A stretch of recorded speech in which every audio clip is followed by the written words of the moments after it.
and welcome back to Sippin N Bitchin. We are on episode 3, part 4, the last part of what we didn't expect to be such a long episode, a little mini series, if you will. But we're your main bitches. I'm Sam. And I'm Steph, and honestly, between tangents and all the things that happen in these books, it's just to be expected. We're literally just filling up your weeks with some quality content. I'm not complaining. So it's all good with me. We are picking back up. We ended on chapter 35. We're going to pick up on chapter 36. Yep. After Poppy and Cass go to the king and queen and say, we're taking the throne and taking the kingdom. Taking the crown and taking the kingdom. Whatever, same shit. Yep. You know, chapter 36 starts hard with the father just being like, and what if we test your claim? Like, and we're all like, fuck off, what? Bitch, please. It is rightfully mine. I can talk to Wolven with my brain meat. Something like that. And she even says, like, she doesn't even let Cass steal anything. She says, you can, but it won't change the inevitable. And I'm just like, yeah, it won't. Pop off, girlfriend. Yes. And essentially they're like asking what the reason is for coming to this decision, and Poppy's like, my reasons don't matter as long as they're my reasons. Exactly. Oh, and I love that the queen who was like, I want you to love Atlantia, but she hears this and she goes, it's time. It's been time. I'm just so like, really, it's like you make this girl sweat and then you're just gonna give it to her anyway. So like, let's calm the F down. Just let's stop with all the testing people, all that fun stuff. But they they are met with some backlash from Lord Gregory. And essentially it's just like, no, Atlantia and the people, whatever, we do not know you. He stated it coolly. You may share the blood of the gods. And Valen corrects him and goes, she is a deity, descended from the king of gods and is Malik's child. She is not one who simply shares the blood of the gods. You know that. And honestly, I respect Valen so much for defending her and correcting him, and like, he wasn't letting anyone disrespect her, just like his son. And he was like, you don't get to act like that. You know what she is. It's not even that. It's just he, as the king, came to terms that it is her rightful place, and he's accepted that. And he has literally been stating like how he's always trying to do the best for Atlantia. And so the fact that he is just like, you're gonna respect her because this is her right. She is a fucking powerful bitch ass badass. Well, he's a bitch ass. She's just a badass. He's bitch. an ass face. To say he's an ass face, but she's a badass bitch. I said that backwards. And so they do this very quick, casual wombo combo, relinquishing of the crowns, have a council with the elders, and then address the people of the city. And then they're gonna do like parties and shit later, and I'm just like, all right, well, this is so like nonchalant and casual. But yeah, pop off. That's how I was too. I'm reading this. I'm like, in a lot of books that have this like political fiascos, it's like days and weeks of plan, and like, gotta have the right people. But they're like, nah, we can do this now, and then we'll get the elders, and then we'll show the people. And I'm just like, I am tired already. You're traveling too much, and you're rushing things. I am tired. Yeah, and then they swear to watch over Atlantia and her people from this moment to my last, and then Alonia is all like, Rise is the queen and king of Atlantia. Please note that she says queen, not king first, because Poppy is the stronger one. I don't know if that's the reasoning, but that's how in my brain works based off of previous conversations that they've had. Good to know also that when King Valen placed his crown on the floor in front of the Nyctos statue, it also cracked and slipped away, revealing the gilded bone beneath it. So it now looks like Poppy's, how it did at the end of book 2. So he gets to be special now as well. Yes, not like the Crown of Gilded Bone is the name of this book or anything. Listen, I'm reading what it said, bitch. Then we go into chapter 37, where it first describes the gilded crown. The weight of the gilded crown was unexpected, lighter than I imagined, but only in the physical sense. An intangible heaviness came with it, one that spoke of thousands of years of decisions, choices, sacrifices, and gains. But I would bear the weight because I'd sworn to, just like Seal had. I think that's beautiful. I do too. Ugh, love a man in a crown. Anyways, and then they're introduced to Rose, who's the palace manager. Castillo's mom calls her the magician of the palace. And whatever they need or would like to be done, she's your woman. That's who they And so talked they're to about changing the crest. the crest, moving in all their stuff, all that. And the funny part I thought in this chapter, um, she goes, "What about our rooms?" And Castile answers, they are the East Wing. And Oh, she goes, what? "Oh," and Kieran goes, or she goes, "Oh, wait, they're in the East Wing, right?" And Kieran smiles and he goes, "His and Her Majesty's quarters are the East Wing." It's like, coming from what she came from, I would have been like, I can't even fathom that. Me But neither. once they talk about it, it kind of makes sense because like you have the his and her rooms, which I like how Poppy's like, I don't get why we each need our own like area. That's a little But extra, but yeah, but when you go into the entrance room, you can go upstairs to more rooms for like the king and queen's personal guests and stuff. So it makes sense that it's large, but holy hell, it's large. the whole ass wing, dude. Yeah. They get Um, told that they're expected to choose an advisor and that it should be soon, but it doesn't have to be like right and now, they're but it like, needs to be right now. and they already know who they're gonna choose, to no one's surprise. It's Kieran. Ugh, And his dad says he's a good choice for both of you. No, it's love the that. threesome. It's just Mm. it's the big three. It's the big Oh, three. Anyway, yeah. um, and then she runs into the Miss Willa Collins. And Miss Willa was like, "I was right, wasn't I, about what you found in that room?"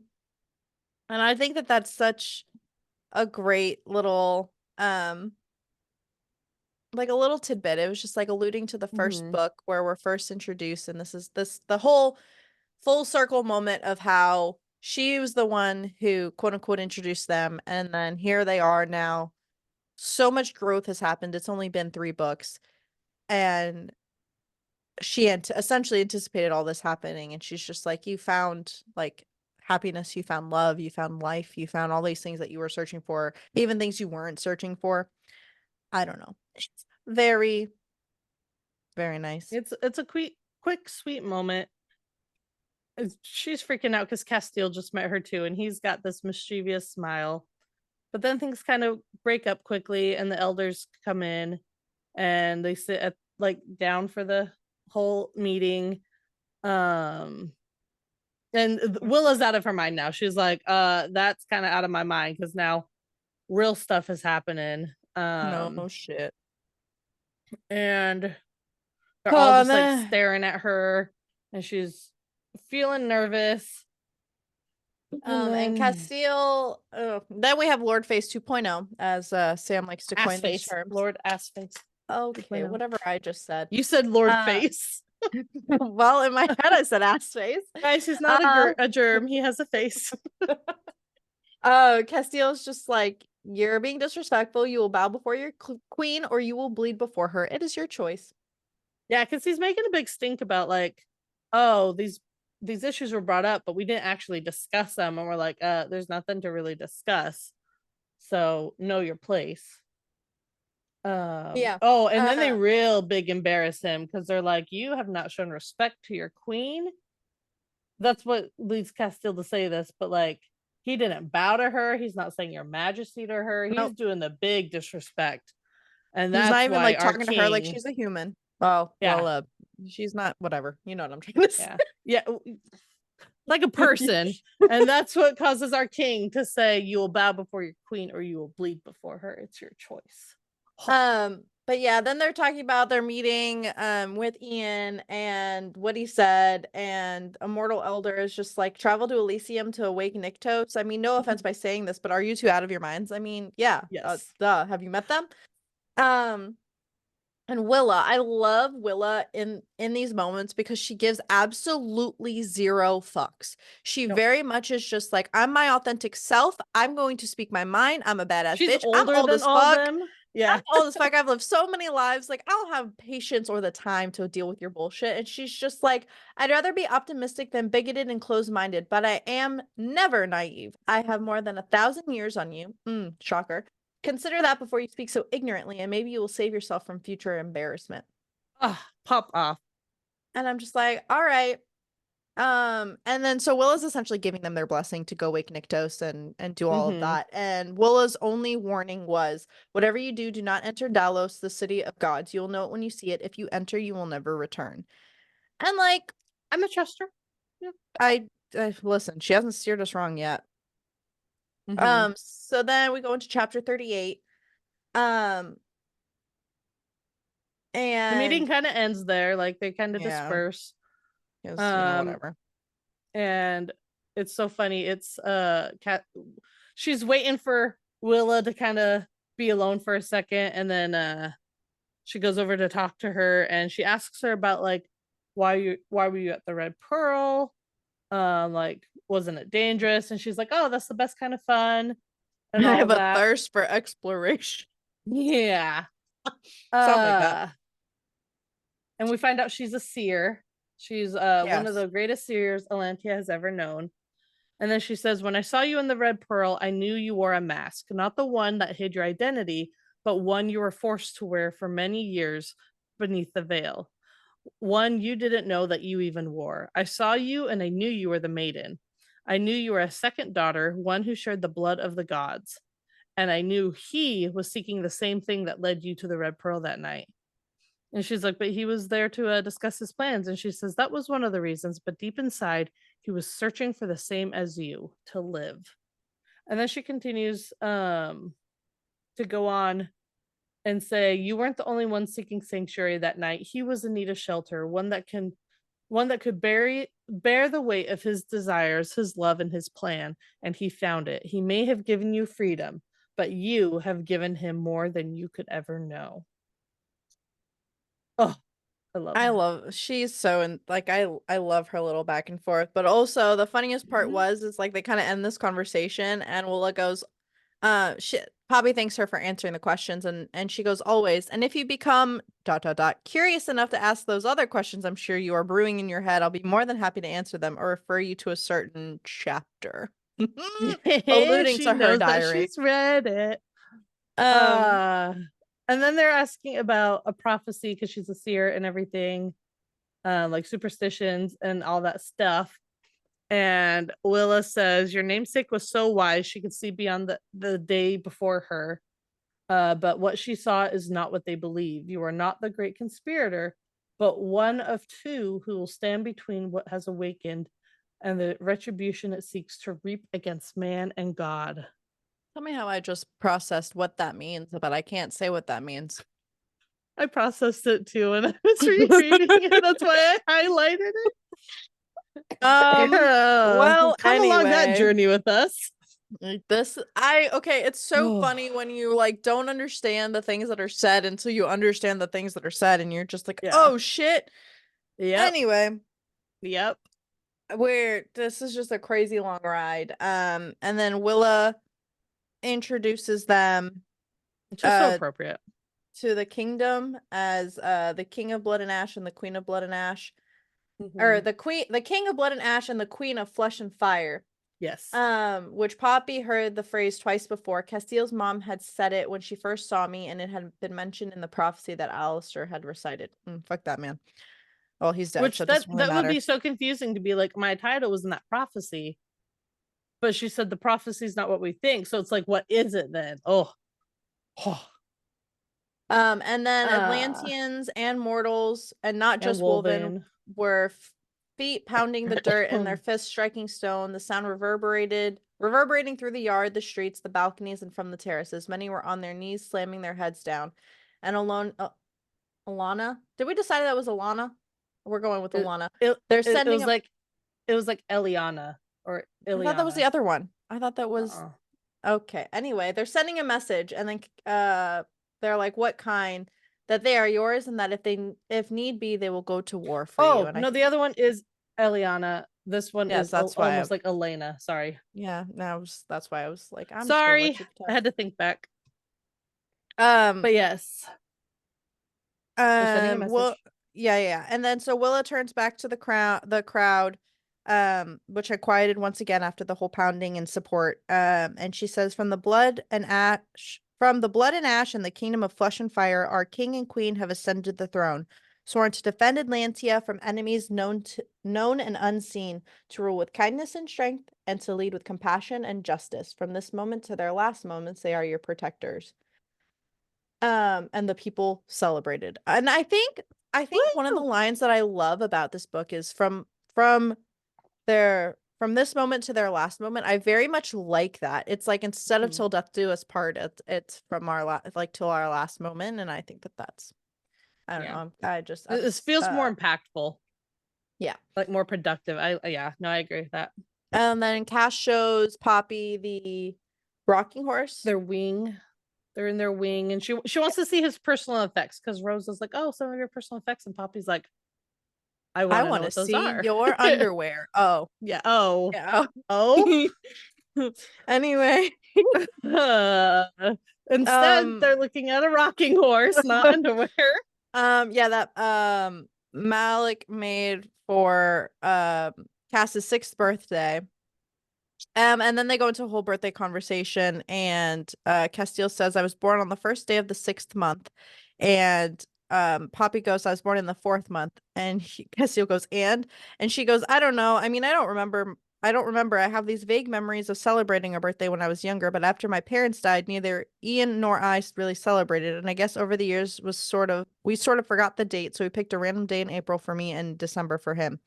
And Cass goes, "Pick a day." And she goes, "For what?" "Pick a day in April, and that will be your birthday." And she goes, "Victor asked me once when my birthday was. He said the same thing. Pick a day. I picked the 20th day, and that was when he gave me the woven dagger." I miss Which, Victor. guys, April 20th is when we recorded our first podcast episode too, and it was so like, oh, this is just a sign. It's perfect. Anyway, it wasn't planned either, so it was great. No. But and then she tells Cass that she talked to Willa, and he's Cass thinking naughty obviously thoughts. always. And talking about prophecies and just like how she's a seer and stuff like that. When does Kieran ask them about? Oh, yeah, and Kieran comes in so they can talk to him about the visor, and he's like, "Oh, it won't take long, but there's something important we want to ask you." And Kieran goes, "Is it about the joining?" And Poppy's like, "What?" Oh my goodness. And he's like, "Am I wrong?" And she's like, "Yeah, that's not what we're gonna ask. Like, I'm a deity. I have incomprehensible lifespan now."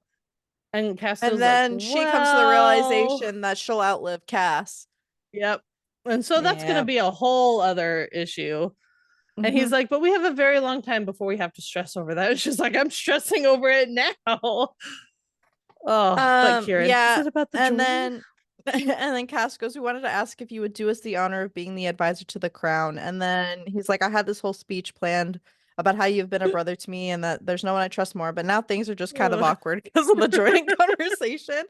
And Kieran's surprised because he thought that they would ask Jasper, his dad. He's like, "But my dad would serve you well," and he's like, "But not as good as you." And then he's like, "I accept. It would be an honor. I really thought you'd ask my father." And they're like, "No one else entered our minds. It would have," he says, "it would always have been you." And then he says, "It's our honor." Oh, I love these three so much. Me so too. freaking much. And then they're talking about their plan to go wake Nyktos' guards, and Poppy comes to the realization that they're Draken. "Girlfriend, where have you been?" Yes. And she's yes, so and she's way hyped. too excited. And Kieran's like, "I don't know why you look so excited. They're unfriendly. They're probably gonna kill us." Yeah. And then Kieran at the end of the chapter goes, "They can also breathe fire, so let's hope none of us piss them off." And in my brain, I'm like, "You're all gonna piss them off. I don't know what you."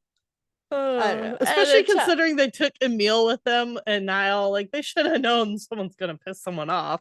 Should have just kept Delano. He keeps his mouth shut most of the time, or just talks to your brain. Well, Delano's with him. I mean, yeah, but yeah, no, I get you. So then chapter 39, we're off to Elysium. And not say that properly, man. Listen, I'm trying to pronounce things correctly. Y'all know what I'm saying. No, I'm talking about like in the chapter notes, you left out a very important word at the end there. Where? Off to Elysium, bitches. Oh, yeah, bitches. Sorry, I added bitches. I forgot I did this part. So I thought you put that there. Yeah, so they're traveling and Emil goes, it's not like any of us would turn down an offer to see Elysium, only because none of us have any common sense. And That Solano goes, too. that too. And so then they're, kind of talking about their real plan, like how are we gonna wake them? And Castile goes, I thought we'd cross that bridge when we get there, and they're just Poppy like says that that. actually. Yeah. Yes, that. Yeah. And they're like, that sounds Yeah. wonderfully detailed. Yep. So they're all just kind of along for the ride, and they're all just trying to figure their shit out. Um, so no one's surprised Delano is worried about Cass being stabbed.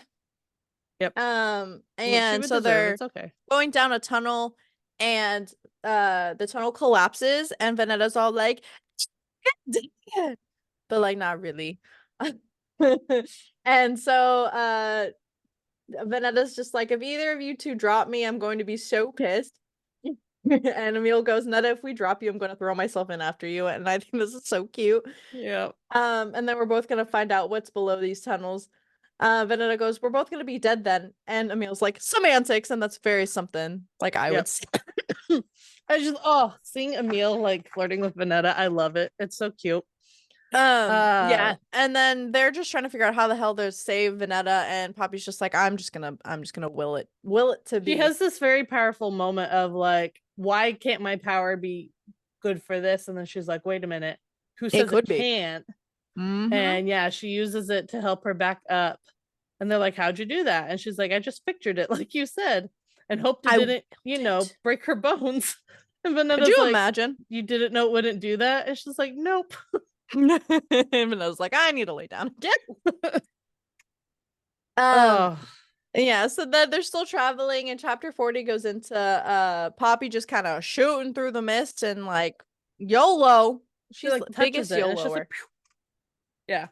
And Cass is just like, Poppy, no, and she's gonna do it anyway. Listen, if anyone's gonna go through the mist, it's gonna be her because she's descended from all. She's the only one who can.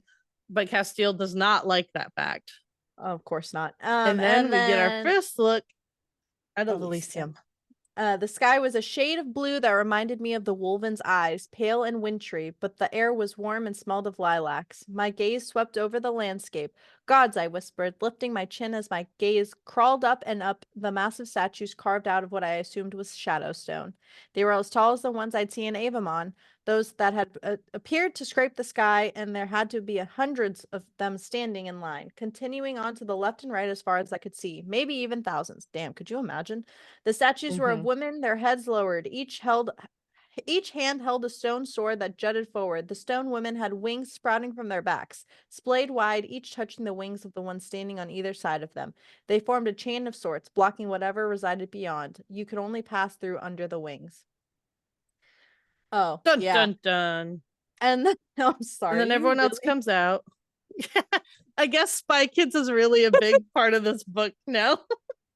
Yeah, because then an army of skeletons with swords come out, and the note I see here is, anyone else see that Spy Kids movie? Shocker. And then Venetta's screaming, armed skeletons. Couldn't you have said you saw armed skeletons in the hole? And Emil's just like, sorry, I was kind of taken aback by the sight of fully functional fucking skeletons with weapons. My apologies.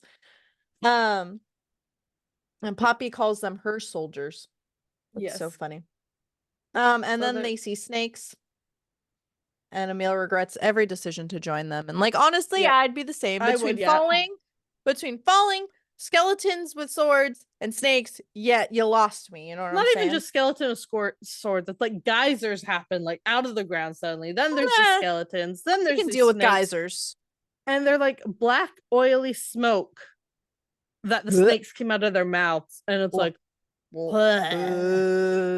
anyway. But yeah. And then Poppy kicks ass per usual. And then I like how she's like, I'm going to use my ether. And the skeletons all start going after her. And Kieran's like, oh, shit. But then she destroys them. Yeah, then she destroys them and they continued on. And then they see a field of poppies. And I think that is so sweet. Fun fact, we both have bookish tattoos, but I had my most recent tattoo, I got a penguin, and the back of the penguin is a poppy flower for Poppy of this book And I'm because gonna get I a have no self-control. jellyfish that has poppy flowers in it. So excited. And then it's just a little fun fact for y'all. Anyway, um, did you put I'm walking on diamonds, thinking it was I'm walking on sunshine? Well, I knew that was the words, but I just replaced sunshine with diamonds. You're Yeah. silly. Walking on diamonds. Yeah, they notice they're walking on diamonds. They see a Correct. big statue. Diamonds are birthed from the joyous tears of gods in love, and I think that that's very Yes. beautiful. Um, and then they reach the temple and they see a stone dragon, aka Draken, and Emil's like, if this thing comes to life, I am out of here. You will never see an Atlantean run fast. And I love that. And then what does Uh, Poppy do? Our girl, she reaches out and touches it and runs her fingers over the side of the face. And Castile goes, Poppy, the whole pursuit with caution thing also includes not randomly touching things. She's like literally And me though. right? And she's like, but it was really warm. Isn't that kind of. And then there's a noise, and they look around, and that statue has an eye open and is staring at them. An actual open eye of vivid blue with an aura of luminous white behind a thin vertical pupil. It's interesting to note that their eyes are the same color as the Wolven's. Anyways. Um,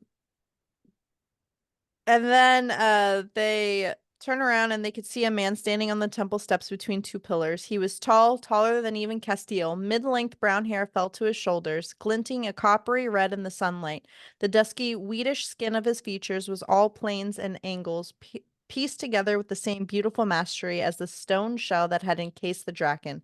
He would have been the most beautiful being I'd ever seen if it weren't for the infinite coldness of his features and his luminous eyes the color of the brightest moon. I knew who he was, even though his face had never been painted or carved. It was Nyktos. And here Dun, we dun, are, Daddy. dun.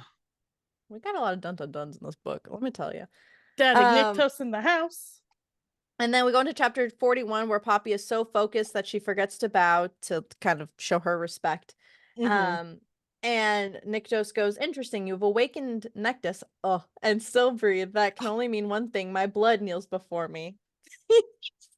Oh, I'm so excited for us to go into these next books. Anyway. And he was like, Poppy goes at his eye, and then he goes, that I know. I saw you in my sleep kneeling beside the one you kneel behind now. And Castile goes, it was when we were married. And Nyktos is like, I gave you my blessing, yet you dared to enter Elysium and wake me. What a way to show your gratitude. Should I kill all of you? And she goes, how about you don't kill any of us, considering you've been asleep for eons and we came here seeking for your aid?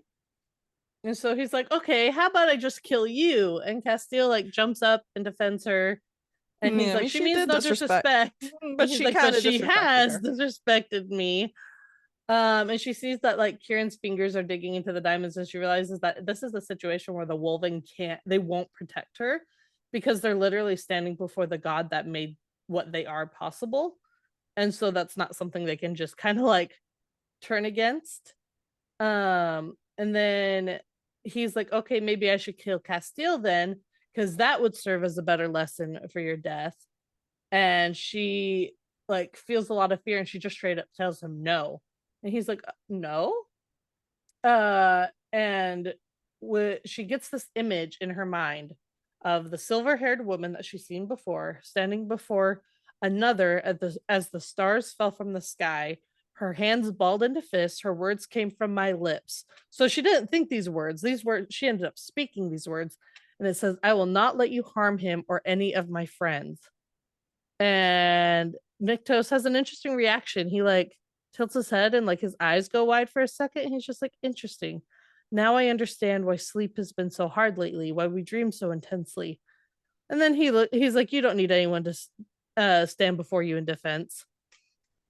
But he says it is admirable that they do so. And then basically says, yeah, you can talk to me, but only you can come in. The others will die if they do. And it's like, cool. And Castile says, do not get yourself killed. I'll be very angry if you do. And she goes, I love you. And he goes, prove it to me later in true Castile fashion. And then Nyktos says, make sure they behave, Nectus. fucking love both of them. Anyway, Uh, so then Castile, then Poppy and Nyktos go to have their lovely chat, and lovely chat. yeah, something like that. And he goes, "Oh, you woke me quite some time ago. I wasn't exactly sure why, but I'm beginning to understand." Um, oh, and then Daddy Nyktos says, "Let's make one thing clear, Queen of Flesh and Fire. I do not threaten death. I make death happen." I Oh, love and her. also like before this, when they were first going in, she started to like reach out to him with her senses. And before she could, like she's just starting to do it. And he's like, I wouldn't do that. It would be very unwise and very impolite. And it's like, That's creepy that he can just sense that. oh, And she asks like questions about his consort, and he's just like, she sleeps now, but she does so fitfully.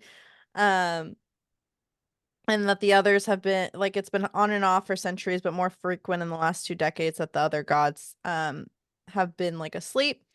And he knows what's been happening, and he also tells Poppy that she is a lot like her.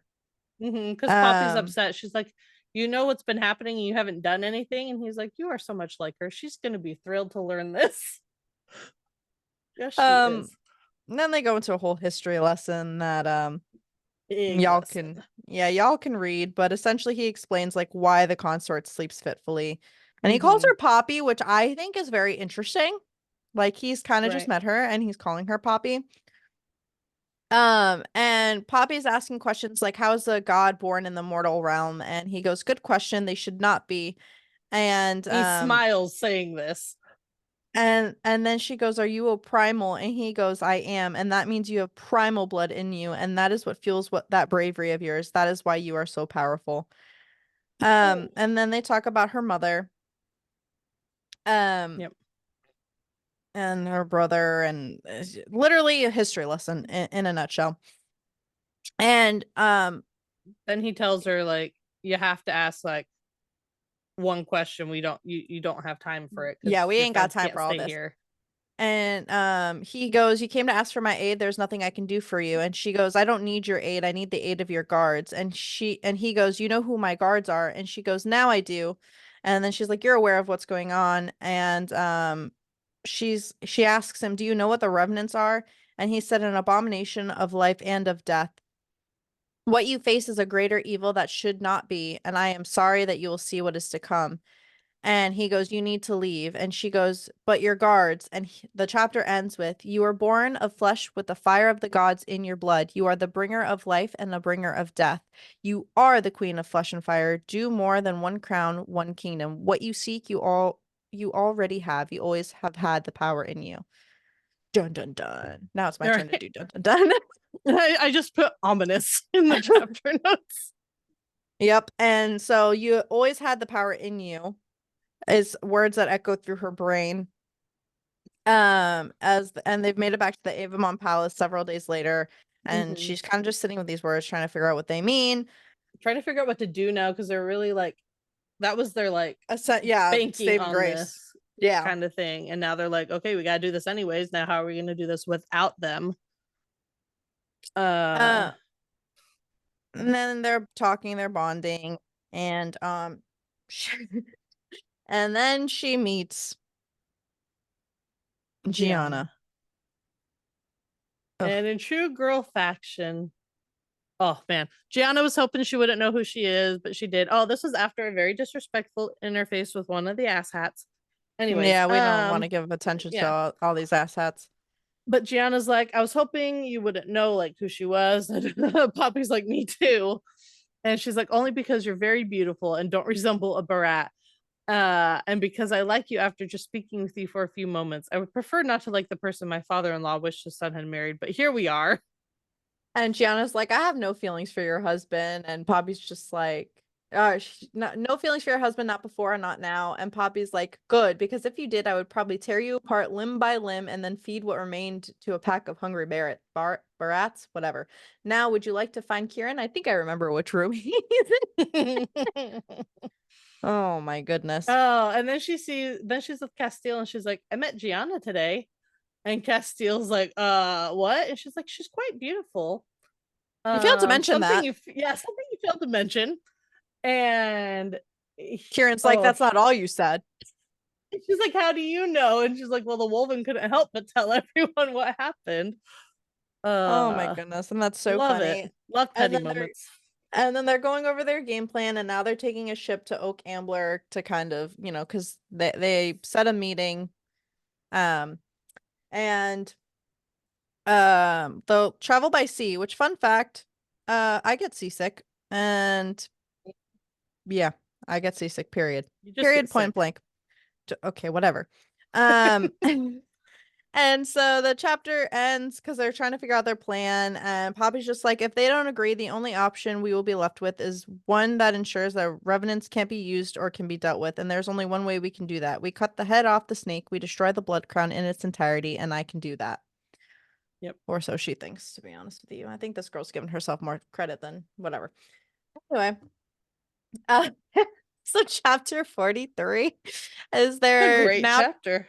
traveling to Oak Ambler via ship, and Poppy Girl is getting seasick, and I put same girl same because listen, I don't like a pukey moment. So then Cass decides to come in clutch with a distraction, which we are not going to read. He came in clutch though. Like, this book has a lot of the spicy scenes, man, because this one is a good one too. If you're friends of the diary, you'll like this scene. Yes. And yeah, essentially Yeah. Cass is hungry, and she says you Want should some retrieve honeydew? something to eat, and he goes, I have, and then yeah, dinner and a good book. Anyway, um anyway, then they are talking about how when he was held by the Ascended, because they have this really nice moment where she says Cass, and Castile says, when I was held by the Ascended, there were times I feared I would forget my own name, forget who I was. I did, actually, when I was starved, when I was used. I was a thing, not a person, not even an animal, a thing. And he was telling Poppy how, like, hearing her call him Cass is very, like, a Grounding. really big thing. Yeah, very big moment with that, like, a very big thing for him. Um, Cass, you are real and yummy. I Listen. My show notes are just You did. keeping it. You said that, and I was like, "What?" But My show notes really just listen, indecent. when we tag team these show notes, they are more unhinged than usual. Yeah. But yeah, so he So we get there, and then Perry's they're getting ready to dock, and Perry's asking them for a favor, and Perry goes, keep an eye on Delano for me. Sometimes he's a little too brave. And Castillo goes, Delano will return to you. And he says, thank you, I'll see you both up there. And Poppy goes, are Perry and Delano together? And Cass goes, they have been on and off for the last couple of years, I think. And she goes, they're so cute together, and I agree so much. If you have the book Visions, they have a photo of both of them together, and I just love it. love it so much. And then they dock at Oak Ambler, and Harry's we move on bossing him to around. yeah, Oh and no, then that's the beginning of the next chapter. then we get to chapter 24, where Perry is Bay, but it's clobbering time. So then they notice that the rise is cracked at Oak Ambler, so Cass talks to this kid and it's just like, hey, like, what's been going on here? Mhm. And so the kid explains it, and they find a secret entrance through the tunnels that they think they could use to their advantage, so that, like, nobody knows that they're there. And while they enter that tunnel, they found a large gray. Why did I put large ass? Anyway, a large gray feline that looks like a cave cat Poppy saw when she was a kid. And Poppy being Poppy, Touches it. she has to touch it. And the cave cat turns into a man, but it's not Malik, because Cass says he was not the kind of deity that could shift forms. And we trust Cass. I love myself. I Mhm. really enjoy these little notes. I love that Um Delano says, "Oh gods, you really need to stop touching things, Poppy." And all I can think is like, Poppy is like my children going to the store, and I have to tell them to stop touching everything. Pretty much. And then a creepy handmaiden with a mask finds them and grabs a hold of Delano, and what Very they thought was, fast. Yeah, what we thought was going to be a surprise kind of attack in terms of like there no one's going to know that they're there, but they were anticipating their arrival through the tunnel and that they Mhm. found the others that were coming mainland. And then Ian enters the chat to confirm that Poppy's friends are safe, aka everyone they found. And they were all caught off guard, and then we see Tawny. Mm. I And think there's she a isn't great ascended. she is not ascended. I think there's a great foreshadowing moment before this though, of like because they all they're planning, they're like they say something important where like when you're caught off guard, you lose the upper hand. Yep. And right here it says we lost the upper hand before we even realized it, and we were the ones caught off guard. And oh, that's yeah. But yeah, so they go in, they see Tawny, she hasn't ascended. Tawny runs over and hugs her, and she's like, I missed you and everything. Um, started like whispering, like, I know, like, but then they're like talking louder, like, I know, I look so different without the veil. Like, we can't let these people like hear us talking. And I love that Tawny looks over at Castile and she's like, hello, Hawk. And it was so Tawny, and I love it. And then the queen enters the chat. And But to she is and not alone. nope. And this chapter ends as Castile stiffens behind Poppy, and it is Brother Malik. Brother Malik. That's freaking Gross. wild. Freaking wild. And so chapter 45, we're like, Brother Where he Malik, gives no he's fuck. free and gives okay, listen. I was I was unhinged at this looking at point. it. Yes, you were. And and they're all like shocked, and Cass is just like, what has she done to you? And Malik's like, open my eyes, and Castile's like, to what? And he goes, to the truth, just as she will open all of your eyes. And we're like, bitch, what? I know And that's and the you're really queen, wondering here what's going on. Like, is it a like he's really turned? Is it like is it like he's an Ian thing, or is it like right? a backstabbing thing? I Right. don't know Is he a why I did double that hand agent, or movement. is he just so pissed at his parents and things go like you don't know what's going You on at this point? you really don't. And the queen goes, Ian, you didn't tell me that our dear Penelope not only found her tongue but also sharpened it. And Yeah, she I hate did. her. Yep. I hate her. Same. Um and Poppy goes, I am not a child, nor is he a prince. And the queen goes, well, that explains so much. The younger brother surpasses the eldest, and the maiden becomes the queen, just as I had always hoped for you. And another sense, like a surprise, like, huh? Like what? Um, and then she asks if she's joined to Kieran, or is it the pretty blonde one, or one of those oh so gorgeous females? And Poppy goes, I'm bonded to them, to all of them. And her eyes widened, and the queen looked over her shoulder at Malik and goes, look at what you've missed out on. And he goes, I'm looking and I'm seeing. I hate this man. Yep.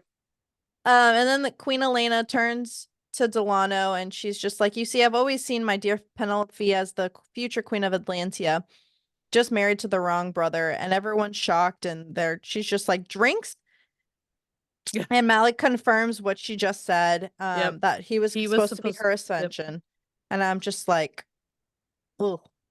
Or at least that's what could call it. He winked, but I suppose it'd be considered an ascension of the flesh. And Castile exploded and shot towards him, but Kieran got a hold of him before he could. And he's like, that's what they want. Don't give it to them, brother. Um, I hate them all. True. But The queen essentially is just like, I'm curious to know who would win this fight. My bet is on Castile. He has always been a fighter, even when he was on the verge of being broken. And Poppy goes, shut the fuck up. And the queen's laughter died in a hush as she turned to me. Um, I am being kind, Queen Penelope, and hospitable, because I will always have a great fondness for you no matter where we stand. I've invited you to speak with me so we could hopefully come to an agreement about what the future holds. I assume that's why you two agreed. And Poppy goes, it is. And then she goes, but do not mistake my fondness for weakness or for permission to speak to me as if I am nothing more than gutter trash. I am the queen, so show some damn respect. no. Bitch, are you? Fuck off. And the queen essentially knows all of all of their plans. All of the She's plans. like, literally, release your brother and allow Atlantia to take back the lands, blah blah blah blah. And Castiel's just like, how would you know that? And the queen goes, you had an advisor who was very eager to rid Atlantia of their rightful heir, so eager, in fact, that he told several of my proteges of your plan. And another Ugh. moment where Alistair is a shithead. And then she's happy to hear that Alistair's dead. Well, same. Yeah. Um, and Should so have the killed him queen sooner. gives her own essentially ultimatum and says that you will claim Atlantia in my name and swear sovereignty to me. You may retain your titles as prince and princess, but you will ensure that several of my dukes and duchesses are able to safely cross the Skotos to establish royal seats throughout Atlantia. You will dismantle your armies and convince the people of Atlantia that this is for the best, of course.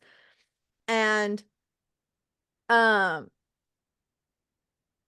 what's interesting, they talk about like the revenants, and Malik just didn't say anything during this whole thing, as he now stood beside the handmaiden who escorted them, not a flicker of emotion for what would be a death sentence for his parents. And the queen continues, if you refuse, then war is inevitable, but first I do believe you should understand what you'll be up against. And she kind of explains how the revenants are fighting for her, How much army she has, the revenants. which is They wild. Yeah, they just have they have thousands of several guards. And she does a little show and tell, and Malik's jaw hardened as the handmaiden went to join the queen. It was brief, and I wasn't even sure if his reaction had anything to do with the summoning or not. The handmaiden sheathed her swords along her thighs and stood perfectly still. And So this whole Queen, time he has no emotion, but as soon as his handmaiden moves over there, he's like, and then Queen Elena does a little show and tell of oh. how a revenant works, essentially. Yeah, Um, stabby stabby, and the yeah, the revenant die, but then livey but then livey. yeah, it's big confusey fusey. So yeah. So and then everyone's like, what the fuck? And Queen's like, they always come back and it's disgusting. Yep. And then And yeah. they basically agree saying that is an abomination to the gods. Um And then we learn the truth that the queen is the daughter of the Queen of Solace. And Poppy laughs, my mother, I thought you were my grandmother. And the queen is like, I don't know why that silly bitch told you that. Duchess Tierman was loyal, but not exactly the most intelligent. And Poppy goes, your claim of being my mother is such a ridiculous lie. I cannot believe you would even think that I would entertain such a statement. And she's like, please, you still believe that Coralina is your mother? That traitorous bitch did not carry you for 9 months and then spend hours screaming in pain to bring you into this world. And then we learn that she's not a vampire. Coralina and Leo were Ian's parents, and Cora was her most favorite handmaiden. And we get like everything confirmed that we speculated but weren't sure. Yep. And Queen Elena is not a vampire, nor is Elena my first name, that is. The first name I was born with is one you've probably heard. It was Isbeth. Dun dun dun. Oh, okay, or puke. Dun dun dun and puke. She's just a bitch. I hate her, man. I hate her too. And then we get into the backstory of Isbeth and Malik being heartmates, and essentially he ascended her, but when deities ascend a mortal, they do not become a vampire. They become something without the pesky limitations the ascended have. You basically think she's a god. Correct. And Malik being a god because Daddy Niktos is a primal. Yep. And we learn that Isbeth spawned had another kid that was a boy, and Alonia and Halara killed Isbeth's son. Yes. Which, okay, so in this moment and only in this moment do I have some compassion for her. Like, I'd be mad too if Right. like if after all of this you have a kid with the love of your life and then like someone kills them. Your enemies kill them. Um Yeah. um and then they learn that the queen could have, or Alonia could have, like, told everyone the truth, but that they didn't. And Yeah. all of this is because of them. They created this fire and fanned it, and now it's out of control because I am the fire and I will take everything from them. So it's now a vendetta. Like she is out for revenge, she's out for blood, and Yep. it's all because of that. And the fact And it's that all for the king and queen. they didn't tell Cass and Poppy the truth. Like they're sitting here Oh, and they're listening to all of this and they're just like, having that dawn on literally, them and be what? like, they had to have known who you are and they sent us here without that knowledge. Oh, I would. Mm, Yeah, and then this chapter, this is one of the most upsetting things that happened in this book series. But essentially Poppy's just like, you sent me off to live with a man whose favorite pastime was whipping me and humiliating me. And um Poppy's just like, this was all you, like you became this, and like we're not agreeing to your demands and we never will. And Isbeth is just like, you won't like what happens if you refuse me, give me what I want. And she goes, I can't believe you're making me do this. And Poppy's like, I'm not making you do anything. And the queen goes, kill him. And she Poppy goes to reach for Castile, but instead a knight stalks up behind Ian, slices slicing through tissue, muscle, and bone, ending Ian's life. And mm, my note here says, they ain't giving you Atlantia, and you think murdering her brother is the right move. yeah. And I mean, we talked about this before in one of the other episodes, but I hate the I can't believe you're making me do this bullshit that her and like Alistair spew and stuff, because it's like, no, that ain't how that works. And I hate when people use that. Exactly. And it goes into chapter 47, and She's like, look what you made me do. Bitch, this ain't Taylor Swift. yeah. Ooh, look what you made me. Anyways, but yeah, so she's Numb. Castile's trying to like help her and she's numb, and then like everything like it's slowed down for a moment and now everything's like in full speed, and she's like, I'm in it to kill this bitch. She is going to do whatever she can.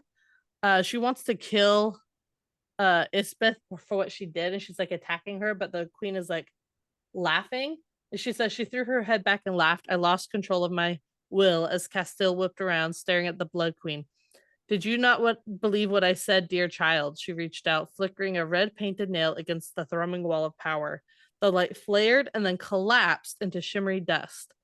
That has always been one of your greatest weaknesses, Penelope, your doubt in what you see with your own eyes and what you know with your heart. If you had truly believed in what I said, you wouldn't have dared such a reckless thing. You would know that we are gods and you do not fight a god like that. And then she starts doing this Jedi mumbo jumbo and choking Poppy, basically. And Don't Castile's disrespect freaking out. Star Wars. Sorry. And she's choking her, and Castile's freaking out, being like, you gotta let her go. And then it goes from the choking to the mental pain, and she's just screaming. And Castile's like, I'll give you Atlantia, like it's yours. Like he'll give up anything for her. And she's like, you're not the heir. I don't care what you say. You can't give me what I want. And she's like, she can't do it when you're like doing this to her. But he's like, you're killing her. Please, please stop. And she says, you have always been my favorite pet. And when she wakes, she'll know how to keep you alive. And then it just went, you hear her say, Malik, retrieve your brother. And then it's just nothing. It's just darkness. Yep. And then we come back. Poppy comes to. Kieran and like everyone gets out of there. Um, she's just like, what's happening? Where's Is Tawny Castile? okay? Tawny is big wounded. Lyra died. And Kieran, is it Kieran that tells her that Tawny There was was a gift? Uh, she says there was nothing we could, oh no. Let's see. and then Poppy goes, where is Castile? And Vanetta turned back to Tawny, and there was silence. And Kieran goes, there was nothing we could do. Cass handed himself Yeah. over. We had to leave. Isbeth said Tawny was a gift, a sign of her Yeah. goodwill, one that she said she hoped you would return. And she goes, this wasn't supposed to happen. And Delana goes, Poppy. And everyone's just like, we'll get him back. We'll get him back. And then And then she remembers Ian. ugh, so fucking And tragic, dude. Tawny's hurt. And so it says, throwing back my head, I screamed as the rage erupted from me over and over. I saw Ian falling over and over. I heard Castile shouting, begging for her to stop. Lightning ripped through the sky, heating the air. A deafening boom of thunder exploded, rattling the trees and sending birds flying in every direction. Hissa and the guards froze. Delano pressed back, bumping into Nail. They began to back up slowly, away from me as my fury charged the air, whipping up a storm.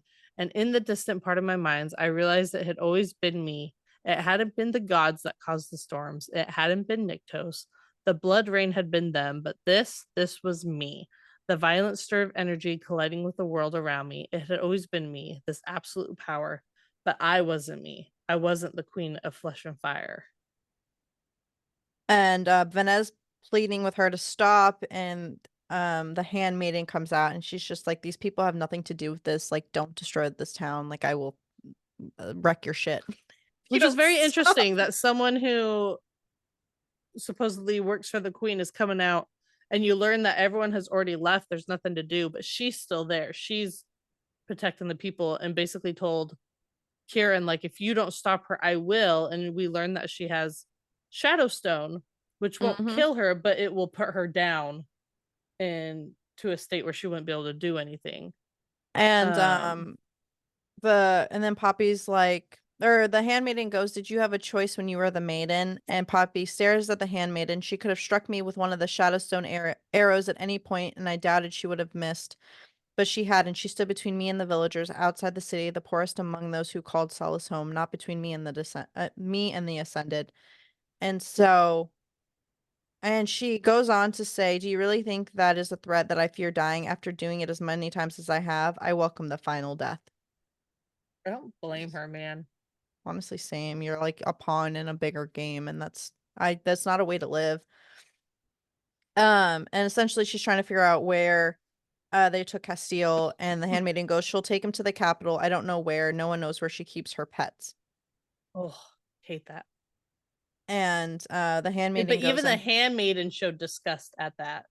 And she yeah, says it's it was brief, but she saw it. um she and then she goes, I'm sure we will meet again, and Poppy goes, we will.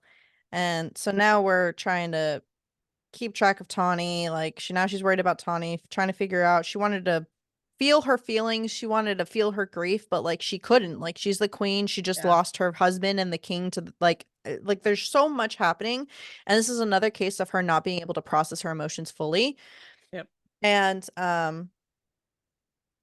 uh Kieran's checking in on her, and um they're all just like, we need to get some rest, but no one really can sleep. Mm-hmm. And then she And wanted to that's apologize, and it's just like a whole thing where she like regrets what she did, but she's so hurt and she's so enraged by what's going on. It's just like, I'm yeah. sorry, but like also like what else could I have done? Um She's processing like her emotions of like losing Castile and possibly Tawny. And then she has like this big realization of like they knew, they had to have known. And now she's like focusing it there. But as she's having this realization, another one pops up, which is really important. mhm. Um, she looks down at her marriage imprint and remembers the words, "You always had the power in you." And she remembers that that's what she had heard before when she was close to dying. And it was what Nyktos had said. And so she said, part of me wondered if the woman I'd seen was his consort, that in her sleep she reached out to me to either warn or help me. It would make sense that she would. After all, I was her granddaughter, if she was who I believed. And then she's thinking about it and she's like, I'm a god. And they're like, and Kieran's like, no, wait, like it makes sense that what you're saying. And she's like, that's what Nyktos meant. I never needed his permission to use his guards to summon the Draken. Wish Draken. we had thought about that. The Draken. The Draken? I say Draken. Okay, you're weird. You're weird. And then we go into chapter Anyways. 48 with this big ass realization that she don't need no help. She can do it herself. She a Oh, and she independent mad. woman. Well, yeah, She obviously. coming in mad. I mean, I would be too. And so she stalks into the palace walls and she fucking rips Alonia a new asshole. Yep. She does. First she rips Gregory a new asshole. Yeah, they're fucking they Oh have no, but 10,000 assholes. it's amazing though. Like I love how she's like, I wasn't the maiden. I wasn't a princess or even a queen. I was a god and I was so over this.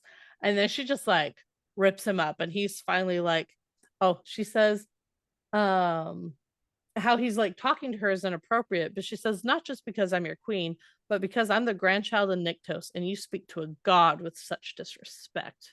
And I'm like, Mood. yeah, girl. Yeah. And I love how she just goes, try me. And Don't she do it. stares at his mother and she's like, you knew what she was and what she wasn't. And Alonia's face, blood drained from her face. And then they go into the whole, where's the king, your majesty? And um, so she goes, I do not believe you want many to hear what I have to say. And so Alonia's like, listen to your queen and leave.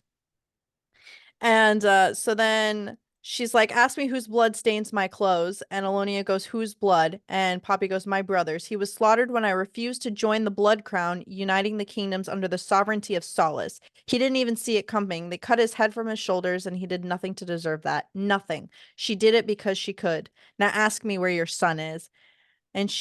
And her eyes start to close, and Poppy goes, no, don't you dare close your eyes. I did it when I watched a sword slice through my brother's throat, so don't you dare close your eyes. You're stronger than that.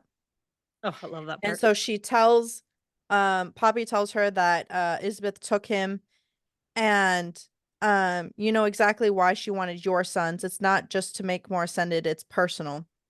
And she's pissed. She's like, you knew the whole time. You knew that she wasn't a vampire.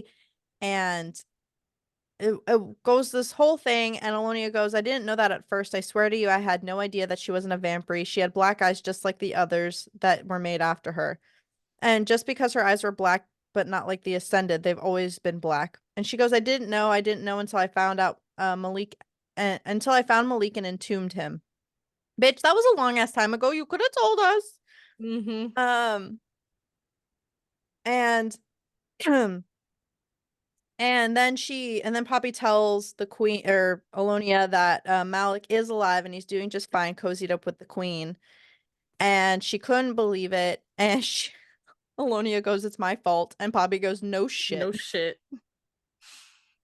And I it's cracks me Can up. I say I don't know much about anime, but it sounds serious knowing this is in the top 3 anime betrayals of all time. Oh yeah, I put that in the notes because it really is. It's a crock of shit, man. You're losing the love of your life. And uh she goes, when you learn the truth doesn't matter. What does is that you knew Elena was Isbeth and you didn't tell us. You didn't prepare us for the fact that we weren't dealing with a vampire, but with something far more powerful than that. That is why your son is not with me. And then they confirm that what happened to Isbeth and Malik's son, and Alistair, shocker, killed him. Mm-hmm. Whatever, And then shocker. told them about afterwards, and they were like, "Well, we understand." Um, and then she explains the plan about marrying Malik and taking Atlantia. With my bloodline and a prince at my side, there would be absolutely nothing that could be done. But in a twist of fate, I married Castile instead. And Alonia goes, her plan worked then. And Poppy goes, no, it hasn't. I will not take Atlantia in her name. And she's like, she has Um, Malik and Castile, so how's she not won? and she goes, she Um, won't kill them. And Alonia goes, I still don't see how she hasn't won. And Poppy goes, because I'm not you. love it. And then she tells her how she can summon Nyctos guards, and she'll have the Draken. No, whatever. Draken? You say Whatever. it however you want. Whatever. She has the Draken with her. And she's like, can you even oh, but wait, you're a god. I'm sorry. She's like, I'm his grandchild, and I don't seek to control them. I just need their help. By holding Castile, she thinks she can stay my hand, but sometimes war cannot be prevented. Um, And Alonia agrees. Sometimes it cannot. yep. So then Poppy turns to Hisa, and she goes, "Can you send word to the Blood Crown that I will meet with them in the woods outside of Oak Ambler by the end of next week? Make sure they understand that whoever they send had better be fit to receive a queen. That I will only speak to her or to the king." Oh, fuck. Um, and I think it's Alana goes, "A message. What are you planning?" Mhm. First, I brought my friend back from Solace, the one I believed to have ascended. She hasn't, but she was still wounded with what I believe was Shadowstone, and my abilities aren't working on her. Delano took Tawny to one of the rooms and summoned a healer. I would ask that you look after her. She was my first friend. And Alana agrees. And then she says, "I'm going to Elysium. Once I return, I will send the Blood Queen the kind of message only Castile would be proud of. Knowing what my son would be proud of, I can only imagine what kind of message that will send." And then I'm going to finish what you started centuries ago. I will return these lands to Atlantia, and I will return with my king at my side. And she goes, "If you fail," and Poppy goes, "I I won't." won't. And we go into chapter 49. Oh, God, this has been a whirlwind, but let me just Yeah. say, chapter 48, the amount of confidence, like the love of your life was just taken, and the amount of like fact that she just snapped and her confidence, her Mhm. assertiveness, like in this whole chapter is such big growth for her because at first she Yeah. was hesitant, like, can I even rule? And now she's just like, she's not only thinking with her heart, but she's very much being logical. Like, Yep. clearly this bitch is going to be crazy, so I'm going to be crazy, but with common sense. Yeah. She could have just like continued to go off and try to kill them or like shut down, but she was like, "No, this ain't happening. I got a plan. We're gonna go in there, we're gonna get him, and then we're gonna finish what we started." But Exactly. first she's gotta, Take go a back nap. to Elysium and take a nap. And she went and She sleeps she for a ended up, few hours. yeah, she took the horse and put it in her pouch because she wanted something of him with her. And she went to find Correct. Tawny. The dark veins have traveled to the curve of her chin. She's still not waking up. Alana's with her, telling her to be careful. Yep. Um, Kieran And is going with then, her. shocker. He's the only one going with her, I believe, too. Correct. And they're both asking each other if they're okay. They both say no. So then Yep. they reach back to go back to the temple, and a man Nectus with is black there. hair streaked with silver stood in the center of them, dressed in black pants and nothing else. And Kieran goes, "You think that's Nectus in his mortal form?" And Poppy goes, "Maybe." And Nectus goes, "The Wolven is correct. You've returned several members less than last time. That does not bode well."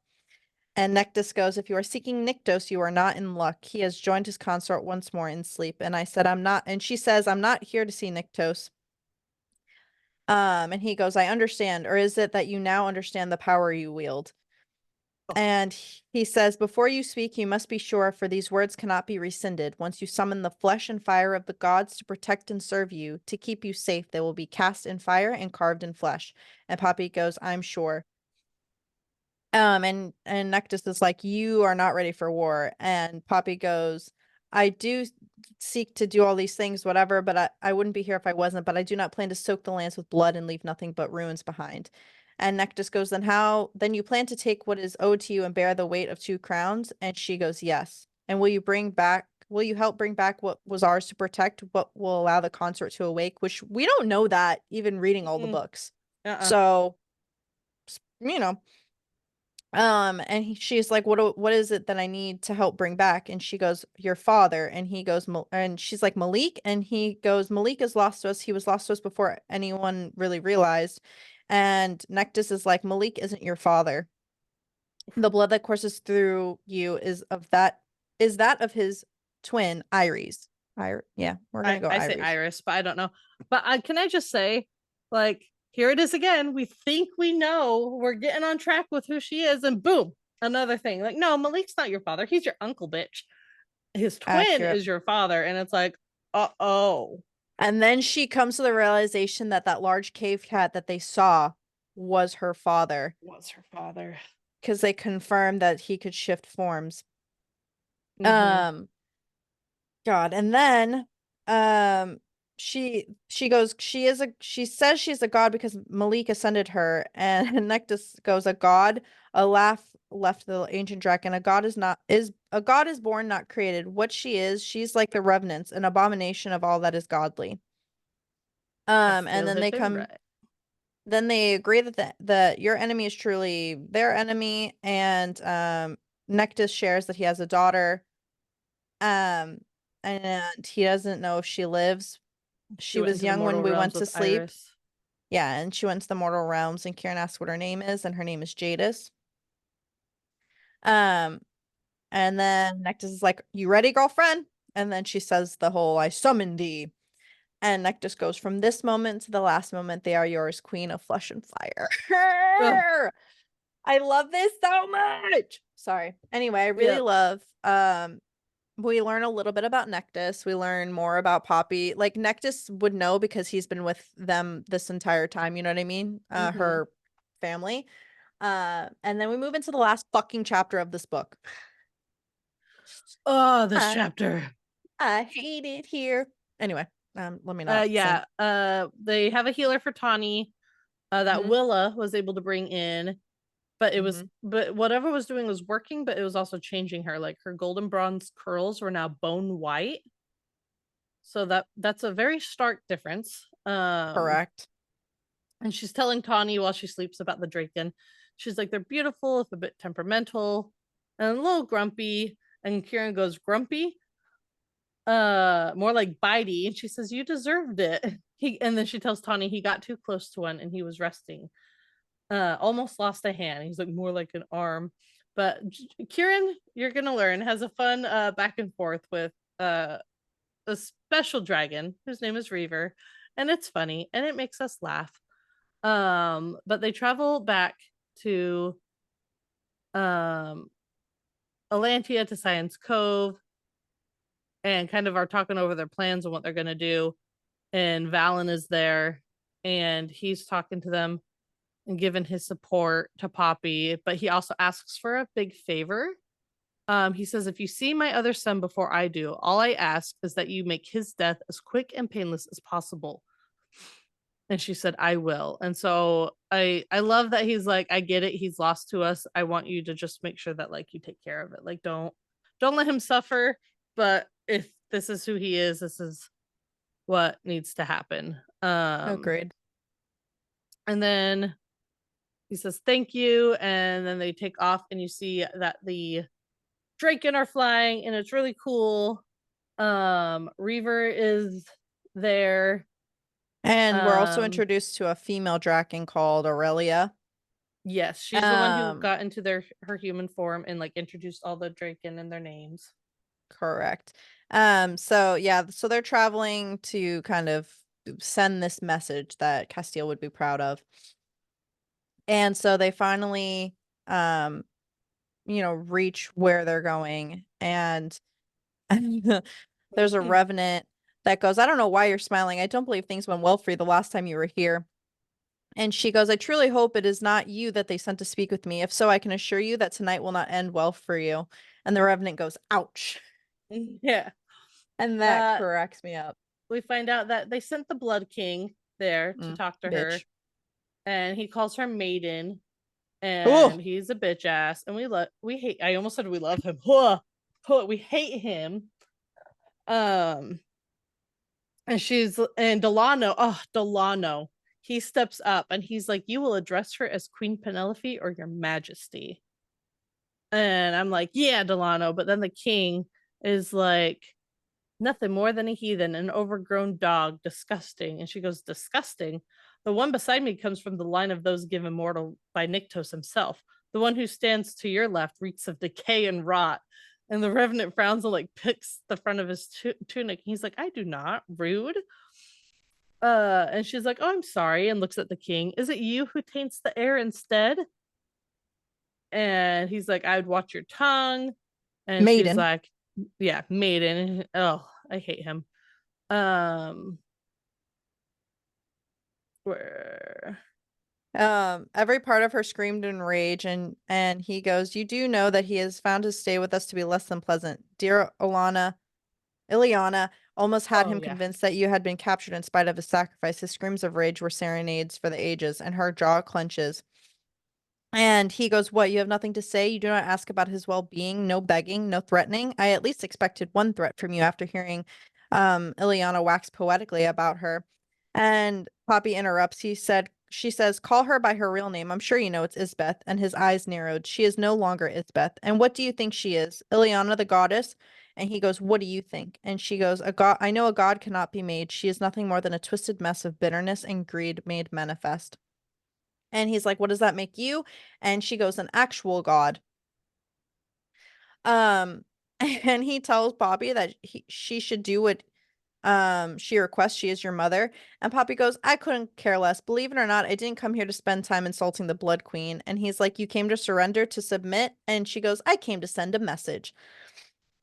Oh, I like how he's like Um, a message. I came all the way out here for God's forsaken place on the edge for the to deliver a message. And he's like, you have to be out of your mind. Like the only message I'll deliver for you is one of submission. she goes, And "I'm she's sorry, I misspoke. It's you that's the message." And Kieran exploded from the shadows, slamming into him. He stumbled, lips peeling back in a snarl as Kieran latched onto his arm, not letting him get far. I pulled the sword from my cloak and spun, sweeping out wide and high. There were only a few uh things in my entire life were as satisfying as the feel of the blade meeting King Halara's flesh, the resistance of bone, and the shocking ease with which it gave way. The blade sliced deep into his throat and through the spinal column, separating his head from the body. She fought love like it. a god. I love her Yep. so She's much. like, and then I fought like a god. She didn't summon the ether. She didn't visualize it. She didn't take the time to let the power ramp up.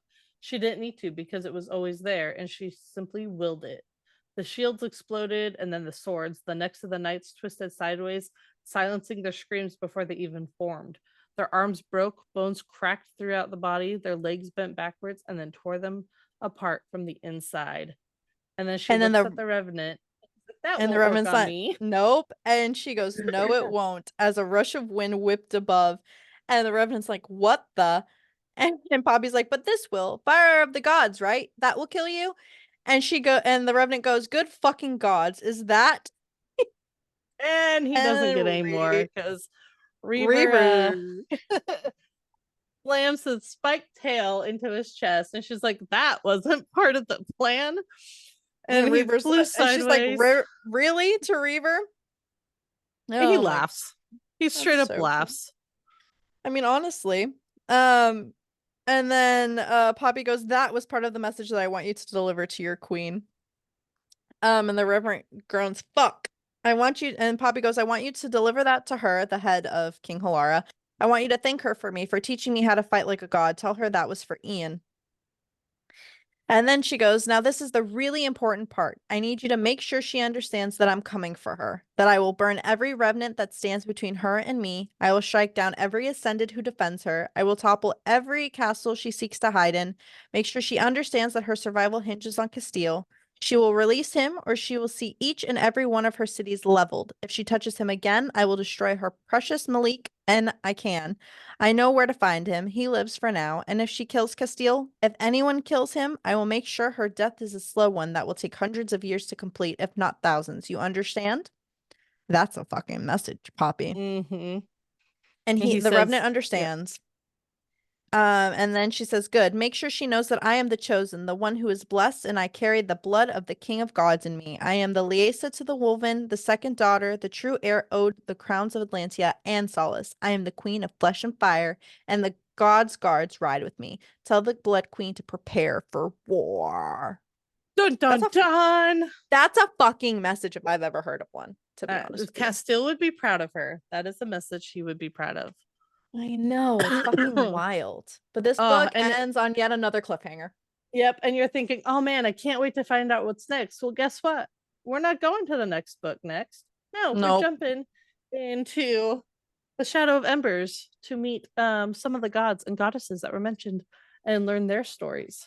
And you And might it's a ask, like, ride. why we aren't going straight into the War of Two Queens. The A Shadow in the Ember actually gives a lot of context, which helps the world building in the Yep. next book. So Yes. that is why we're doing that. But thank you for listening to all four freaking parts of this podcast about this book. I'm sure we will end up doing more parts for the next book. I think our They plan just get is longer from here. So correct. So I think our plan is to at least release 2 parts a week, up until we finish the books, obviously. But yep. our socials will tell you all that's going on. Sippin' and Sippin bitchin' N Bitchin everywhere. and Patreon information linked on our Instagram. Go check that out. But thank you guys for listening. Let us know your thoughts everywhere and anywhere. And we will All the catch thoughts. you on the next episode about A Shadow in the Ember, which is the first book in the Flesh and Fire series. Because I'm excited because It's I'm gonna just be great. excited. I know you want to It's know what gonna be happens great. next, but I promise it is It's worth it. worth it. Going into The this buildup is first worth it. to get the information, it's gonna drive you nuts because you're gonna now have 2 stories that you want to know more about, but it's gonna be so worth it, and I'm so excited. So I can't Me wait too. to discuss that next time. I know. Yeah. Okay. So we'll Okay. catch you later, bitches. Make sure to follow us on all the socials and do all the things. And we'll Get your catch you next honeydew. time. Oh, yeah. Eat your honey too. Okay. Bye.